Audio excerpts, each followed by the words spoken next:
It has been a lot of years of work in bringing this to light and bringing the books to the public, and starting, as Rachel mentioned, starting as a textbook. It was an incredible journey in 2023, how could that be that this was the first textbook ever on this topic at any level? And the response to students when we tested that book out in a number of universities was, why did we never learn this before? So we knew we were on a path of doing something important, something that was filling a gap in academic literature. It led to the book that you all have on the table, a more readable version, a less academic version. It reads really fast and really well, even though it covers 200 plus 46 years of history and so many women. But again, I want to thank everyone that's come to hear about this today. Ambassador, thank you for being here. She just shared a really fun picture of when she was working at the Austria Embassy as a first counselor. No, the president's office in Austria. And the president's office in Austria, and had made a visit to the United States in 2003 and met with none other than Laura Bush. And so there's a picture from the residents meeting with her, and she said, were you there then? I said, no, I came about a year later. But I'm going to take a picture of that and share it with my predecessor. I think she'd be tickled that you still have that. So, and Connie, longtime friend, we share a lot of things together, not only working at American University together, and also Connie, of course, was an ambassador for George W. Bush when I was working in the administration, but we're also Italian Americans and very proud of our heritage. You know, her name would suggest she's Italian. Mine makes it a little bit more confusing to think of McBride as Italian, but I am, and she was an original member of the founding of the National Italian American Foundation, which this year is 50 years, which is incredible, representing the almost 20 million Americans of Italian descent here in the United States, including a large congressional delegation and caucus that highlights the contributions of Italy and Italian Americans. But I'm here to talk about First Ladies. And so I'm going to go briefly through, we're going to go through 248 years of history in like 7 or 8 minutes. But we're going to ask questions, and then you have the book to refer to. But the reality is Americans have been curious about our First Ladies, about the President's wives, because they weren't called First Ladies.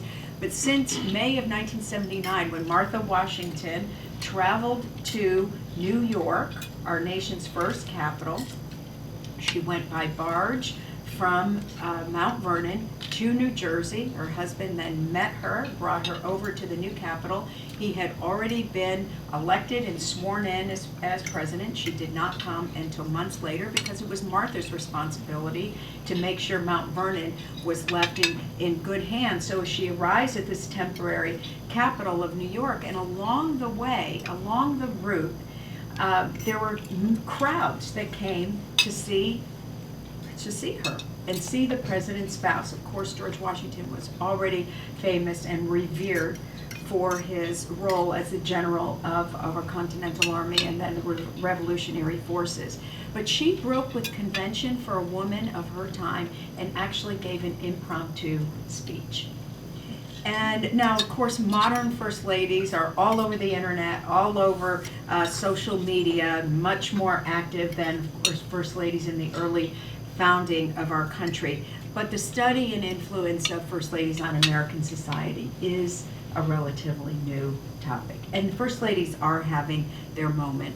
And our feeling as the author, because I co-authored this book with 2 others, our feeling is it's just not possible to examine the arc of American history without looking at these women and telling the full story of a presidency without considering the influence and the achievement of our First Ladies.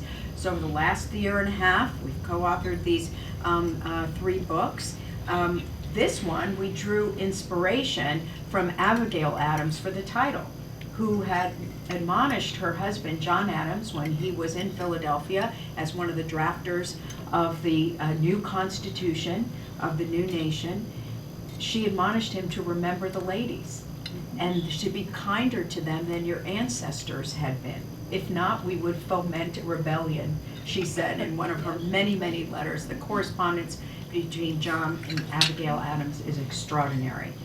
But of course, we know it was 133 years before women in this country had any rights, or at least rights that were codified, when women got the right to vote.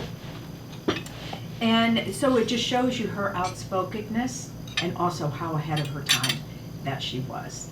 Now, when you think about the role of First Lady in our country, think first about the oath for the President of the United States. We just witnessed an inauguration. The oath is only 35 words long, but there's not one word in the Constitution or any governing document of our nation that tells the First Lady what she's supposed to do. So it's left, there is no formalized position description. It's left to each First Lady to devise how they want to lead in the role. So there was no formal staff, no formal budget for First Lady's office, which did not happen until 1978 under Rosalind Carter. That is really hard to believe.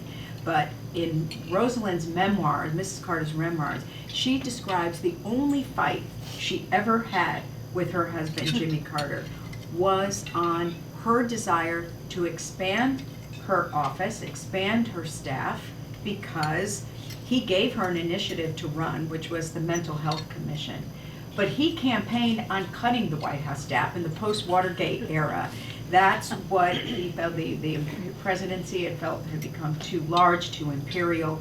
And so here, that was a conflict between the two of them, but she did persevere, and I'm very grateful for any of us that have worked in the East Wing, grateful for Mrs. Carter's perseverance to have an actual budget associated with the office of First Lady. The staff that works for the First Lady are considered staff of the President, but assigned to the First Lady, because statutorily there is no responsibility legally for the First Lady, so it's not really her staff, it's his staff that are assigned to her. But we have seen through our history that First Ladies are mirrors of their times, but they're also leaders, and that's an example of leadership. But our books have really examined First Ladies and their effectiveness or not based on a few factors. And the factors are how they develop, how they influence development of the role. Some actually help to push the role forward, like the Eleanor Roosevelts of the world. Also, the other factor, how their marital relationship and their husband's view of the role affected them. Someone who's here in the audience asked me about Mrs. Coolidge. Yes, thank you. And I said, here's an extraordinarily educated woman. She was a teacher of the deaf, their home in their home state of Vermont, very dedicated to education, a beautiful woman. But Calvin Coolidge did not want her to have a public role. She could have been an enormous asset, more of an asset to him than she was. He wanted her to look beautiful, which she was. Her portrait in the White House is amongst the most beautiful of the First Lady portraits that existed. But that was a First Lady who could have influenced the role more, but was prevented by her husband's view of the role. The other factor that we look at, how did they impact their husbands' administrations? We know many First Ladies who are identified with helping to advocate and promote a president's priorities. And then we also look at ultimately who left legacies of their own. We have so many First Ladies, particularly modern First Ladies, who led on specific issues, like Barbara Bush and her Literacy Foundation, right? Christina, she announced it within months of becoming First Lady. That foundation still exists. It tackles illiteracy, particularly amongst adults, which is a terrible problem in this country. That foundation still exists 35 years later, and having spent and invested hundreds of millions of dollars in all 50 states. That's a legacy of one's own. But I wanted to talk to you today a little bit because I think we should feel inspired by some of the founding mothers.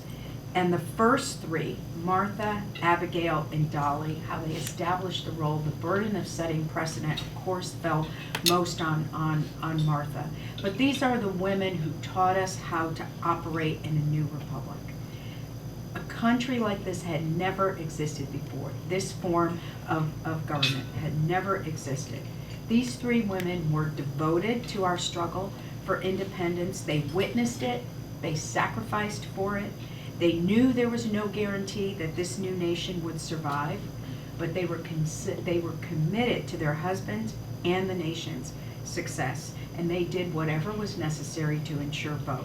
They were intelligent, they were savvy, they were imaginative, very aware of their place in history, and they knew they were positioned to have influence. George Washington recognized that immediately. I mentioned how he greeted her in New Jersey, brought her to New York. He knew his was a two-person job. This had never existed before, head of state and head of government combined in one. So he made sure Martha was greeted with enormous fanfare to set the tone for the new citizens of this new republic that her job was important. She arrives, she's immediately handed a list of things by his advisors that she had to do. She did not like that. She felt like a state prisoner. But she was not new to being a partner to George Washington. She joined him in the camps, in the Revolutionary War. Throughout the war, she helped to maintain troop morale. She kept soldiers fed, she kept them clothed.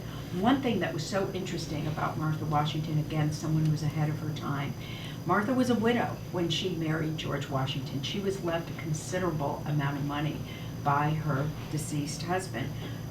Very uncharacteristic for a woman of her time. She was able to maintain some independence over that money. She took $20,000 of that money, equivalent to over $450,000 today, from her personal funds to purchase clothing for soldiers, to purchase food, to purchase things that they needed to survive these winter encampments. And she organized other women in a women-led effort to contribute what they could to do that.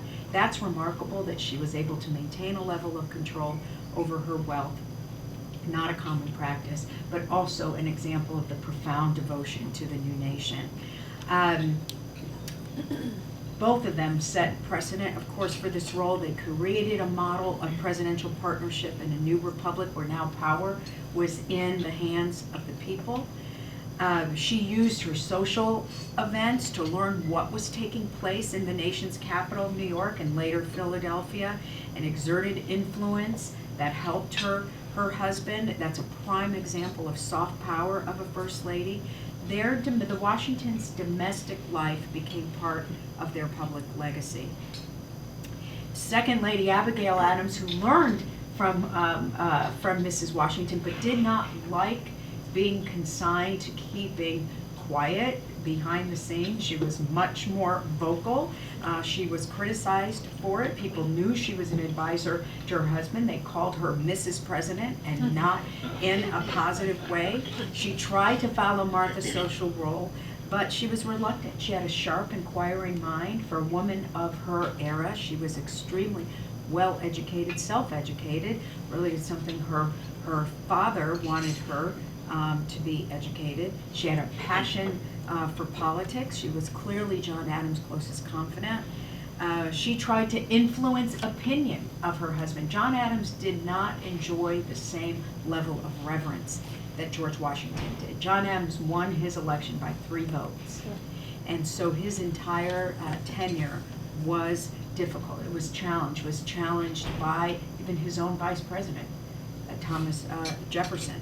So she tried to defend John's policies by having stories planted in the media, positive stories about him, not under her name, but either anonymously or through friends and through family members, showing really an early understanding of trying to manage the media. Not easy. Followed, of course, by Dolly Madison, who was the great unifier. She served in this role for both Thomas Jefferson and for her husband, James Madison, because of course Thomas Jefferson was a widower. She was the ultimate experienced hostess. Her background as having helped her mother run a boarding house helped her really learn how to work a crowd, know what was going on, learn pieces of information. She was skilled at bringing 2 sides together. Her events at the White House were called squeezes because you literally had to squeeze in the room. There were so many people. She served in a wonderful rum punch. She got people really loose and talking, and she really knew her level and knowledge and how to execute bipartisan entertaining went unmatched for decades. Her husband valued her social skills, but really valued her political astuteness more. One last thing I want to say about her actions during the War of 1812. Dolly Madison is the first lady to actually operate in a war zone. Washington was a war zone. The British advanced on the city, burnt the Capitol, burnt the White House, and they were coming after her. James Madison was out in the field in Bladensburg, Maryland, surveying the troops, the advancing of the British troops. They were already here. And and she knew there were things that had to be saved. It is not merely legend that the portrait of George Washington was saved. She had it cut from its frame, rolled up, taken to safety. Why? Because she knew if it had been captured, it would be considered a prize of war by the British, and it would be paraded all over the streets of London, that Britain had actually decimated this new nation. She also saved all of the founding documents that were there in the executive residence, knowing too, these really can be considered our nation's first archivists. There was no National Archives then. Those papers were with the president. There was no Library of Congress. Those papers resided in the president's house. She saved them. She was beloved in Washington. She tutored many of her successors. When she died in 1849, President Zachary Taylor eulogized her. The entire city of Washington shut down. Her funeral was akin to a state funeral. And it was President Zachary Taylor who referred to her as the First Lady of the land. That's where we first start to see this term come into existence, although it was not really used commonly until the 1890s. I could go on and on about so many First Ladies in our history. I'll mention, since we're here amongst many people who work in the Congress, I want to tell you something about a First Lady who people don't know a lot about, Sarah Polk. Sarah Polk, that was probably one of the most successful one-term presidencies. Her and James Polk. She was a well-educated woman. She developed relationships with powerful politicians. Her husband rose to level of Speaker of the House, so he was powerful. She really was very much like Dolly Madison in the way that she entertained. He had been governor before he was here. She oversaw the gubernatorial office, and also in his congressional office. She read the paper, she made notes for him, she wrote and edited speeches for him as a congressman and a president and a Speaker of the House. It was really incredible. One of our youngest First Ladies in history, Julia Tyler, 24 years old, second wife of John Tyler. He was 30 years her senior. She only served for 8 months, but she left a few indelible marks. It's because of her who recommended that when a president enters the room, Hail to the Chief should be played, which we hear to this day. It's very hard to, of course, not talk about First Ladies and not talk a little bit about Mary Lincoln. I want to just say one thing about Mary Lincoln that most people don't know. First of all, she is one of the most maligned First Ladies in history, which is sad. He's amongst the most revered. Any survey puts Abraham Lincoln at the top. Mary Lincoln on any survey of First Ladies is always at the bottom. She really suffered terrible press, some of her own doing. She spent a 4-year appropriation on the White House in 4 months. During the middle of the Civil War, the president was totally embarrassed, of course, by that. It obscured some of the things, though, that she did do that made it possible for Abraham Lincoln to be president. This is a woman who always knew she wanted to be married to a president of the United States. She wanted to be First Lady. She set her sights on Abraham Lincoln, who many had thought was uncultured, uncouth, could never rise to this level, but she believed in him. He ran for congressional races, won some, lost some. It was Mary who stood behind him and also discouraged him from taking a position to be governor of the Oregon territories when President Taylor offered that to him, because she knew if he moved that far west, he would be off the national scene and he would never have a chance to rise in senior levels of national politics. So really, you think about that and the impact that she had. Of course, she suffered consistently bad press. There is a great book that's going to be coming out next year about Mrs. Lincoln that I think will change people's minds to her many contributions. We have First Lady Julia Grant, first lady to sit in on a cabinet meeting. This is a woman who knew her place in history and knew her place was a partner to her husband Ulysses. She was devastated when he decided he didn't want to run for a third term, and he was afraid to tell her. How he told her was he called a cabinet meeting, invited her to the cabinet meeting, announced to everybody in the cabinet he wasn't running. She had no idea. I don't think life in the White House was really easy after that. But anyway, Jim, I could go on. I want people to ask their questions. I want you to know about Edith Roosevelt. She made it possible for her husband to win the Nobel Peace Prize. She was the back channel of information between the U.S. president and a British diplomat who was living in St. Petersburg, Russia, who knew what was going on and could filter this information to the president through her. And he successfully negotiated the end of the Russo-Japanese War. And that Nobel Peace Prize, the first ever given to a president that sits in the Roosevelt room, really, when you think of it now, if you see it when you visit there, think of Edith. Because that's one of the things that really fascinated us when we were doing research, seeing all of those pages of correspondence that she shared. So anyway, there's a lot that I have here, but I really would love to take questions from everyone here. Is this the Eisenhower room? No, that was downstairs. Okay, because I thought that's where we were going to be. I was going to tell you a little bit about Mamie Eisenhower. We're coming up on the Easter egg roll. First lady, she integrated the egg roll. It had not been integrated before 1953. And the things like that she did, the first lady to have a campaign song written about them was Mamie Eisenhower. People liked Ike, but they loved Mamie.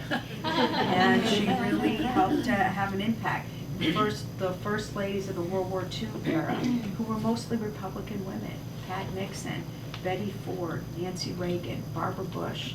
These women were so profoundly important to their husbands' presidencies and success. Pat Nixon, probably the most misunderstood, misrepresented, underappreciated first lady in our history, and a lot because of the issues with President Nixon, and the Watergate scandal completely obscured her many contributions. We have them in the book. She's really a first lady to be admired, and there's a wonderful book out about her called The Mysterious Mrs. Nixon. I really encourage you to read it.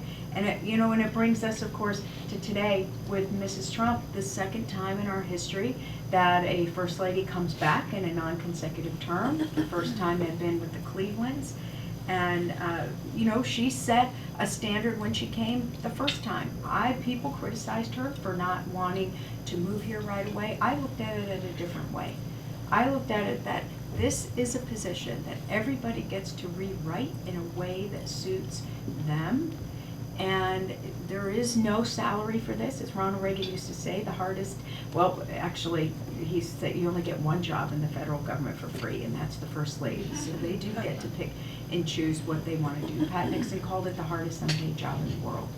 But by not coming here right away, she made it easier for everybody that follows her. It's hard to establish precedent. But I think she has to be given some credit for that. In some ways, that is moving the model forward.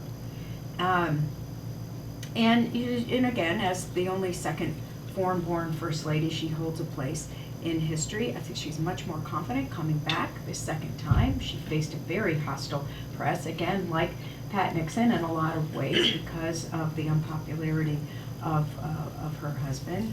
But I think she's showing a great deal, much more confidence in not only doing what she wants to do, but certainly have a familiarity of where she's living in the White House. She knows what to expect. She's chosen a small staff, but a good staff. I think her visit to Capitol Hill a couple of weeks ago was really an important step on her initiative that she cares about. And with safe use of the internet for young people, we know it's a problem. But the one extraordinary opportunity she does have, and I'm anxious to watch how the President and First Lady manage this, they get to preside over our nation's 250th birthday next year. And what will those celebrations be like? Will they all be the ta-da moments which we need as a nation? But will they also be the things that live after? And this is where really, for those of you who work for members of Congress, this is where really you come in. Because the Congressional Caucus that's established and the Congressional Commission that was established by the Congress, which is planning a lot of the initiatives that will live after 2026, including in the civic education piece. So if your member is not signed on to the caucus, right now it's the largest caucus in the Congress. There's 276 members, 142 Republicans, 134 Democrats, 1 independent. It's bipartisan, bicameral. It's an initiative worth getting your member behind. French Hill is already a member, was an early member. But I encourage any of you associated with members, if they're not part of it, to please join. So anyway, we skipped a lot of people. I'm really sorry, but hopefully it gave some sense Absolutely. through the sweep of history how unique this position is, and it's all what they want to make it. But one of the things that I also found interesting is the way it has, as you said, moved forward or developed. And initially, like with Dolly Madison, was just a hostess type of role. Right. How did it initially start to expand? How has it grown?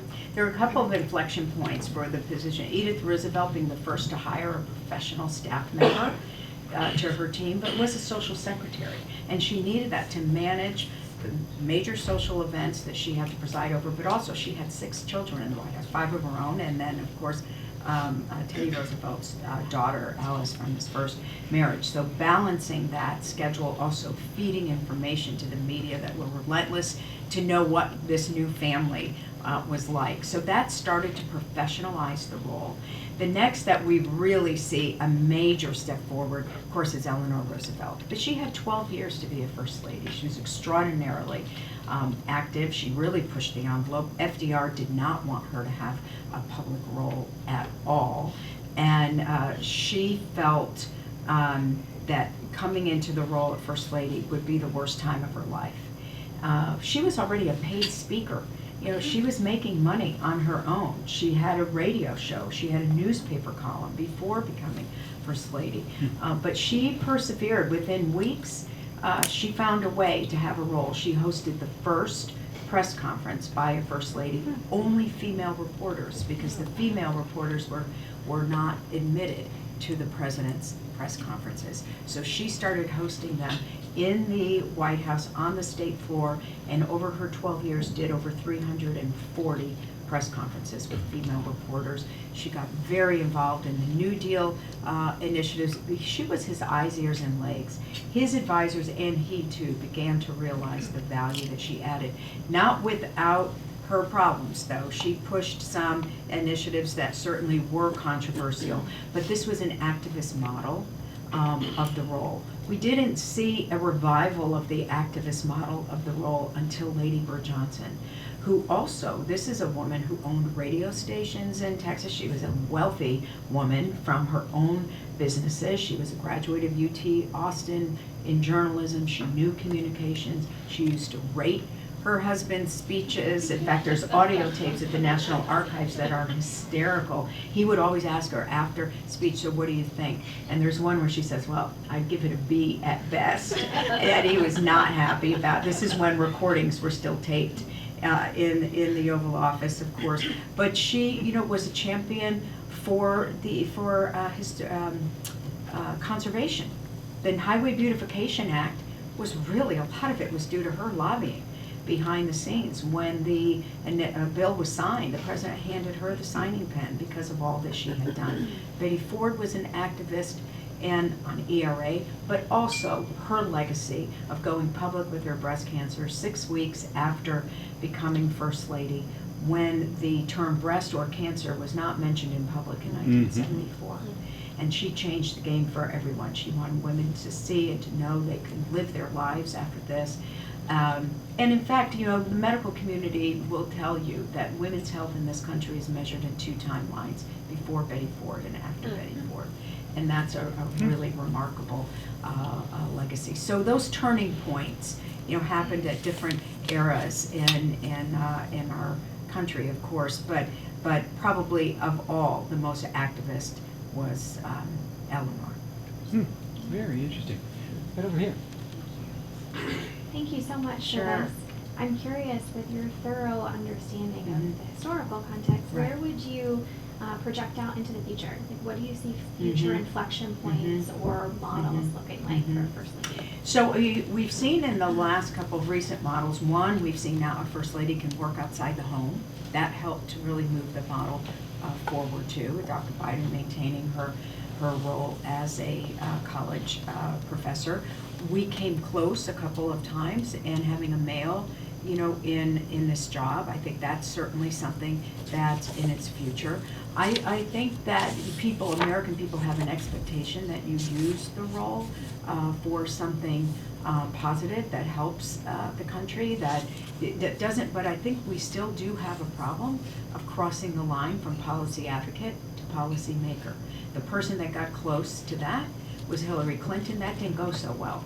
The country wasn't ready for it in 1993, 94, whatever, but I'm not so sure they'd still be ready for it. So I think that is something in this position is so unique. Again, going back to what I said before, there's no statutory authority for it. So it's a really fine balancing act to have a public persona, have a set of initiatives or a single initiative that you can help move the needle on. It's best if it is complementary to what the administration is trying to do, because you don't want to be on separate tracks, really. That does get you into trouble. And most First Ladies do fear that, of being the center of attention from a critical point of view, or being a distraction. So I think that, again, the wonderful thing about this position is the flexibility with it. I also think American people have to be prepared to say if someone doesn't want to be active, that's okay too. But I think, we'll see a gender change in this role for sure down the road. But I think what we will never really see much of a difference in is crossing that line from advocate to policymaker. Right over here again. Yes. I'm just going to add on to you. Somewhat answered my question Sure. just then, but during your research and records, did you ever find any of the First Ladies ever mentioning or talking about the first female president, or? Yes. In fact, were there conversations about it? and presidents that have talked about it. In fact, President Hoover wrote a letter. He had received a letter from a young child who was criticizing something that the president had done. And the president in his short response, just said, yes, I agree with you, the men haven't done so well, so maybe it's time for a woman. President Ford also had alluded to the potential for a female president, and had a theory on how it would happen, that there would be a female vice president and the president would be incapacitated. And I mean, we came close to that too, just this last, time. So yes, we've had First Ladies who really pushed, like Pat Nixon, pushed for more women to be hired into senior federal positions in the government. The first women's issues office in any White House was in the Nixon administration. Pat Nixon was a big part of that. She pushed for a Supreme Court justice. So it's not exactly answering your question about female presidents, but it's showing this trajectory over our history, whereas women had more of a voice in the public square, really thinking about where women could serve in senior positions in our country.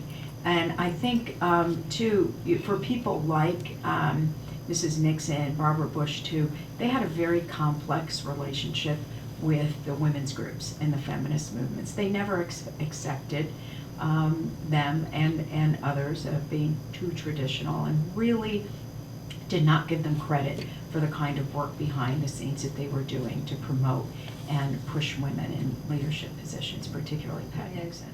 How did you put it together? Yeah. The modus operandi that you used to know so much about each one of the First Ladies Yeah. And then on Thank top you. of that, if you have a couple that you might want to Yeah. say are your favorites. Okay. But thank you Always a very tough much. question You're for great. me, right? But thank you very much. You know, this was the beauty of having two co-authors on this. We all came from different backgrounds. One was a retired professor from St. Louis University that used to teach classes on First Ladies, but never had a textbook, right? So she would cobble together material to do it. So it was actually her idea that we do a textbook. Our other co-author is a retired archivist of the United States, presidential archivist.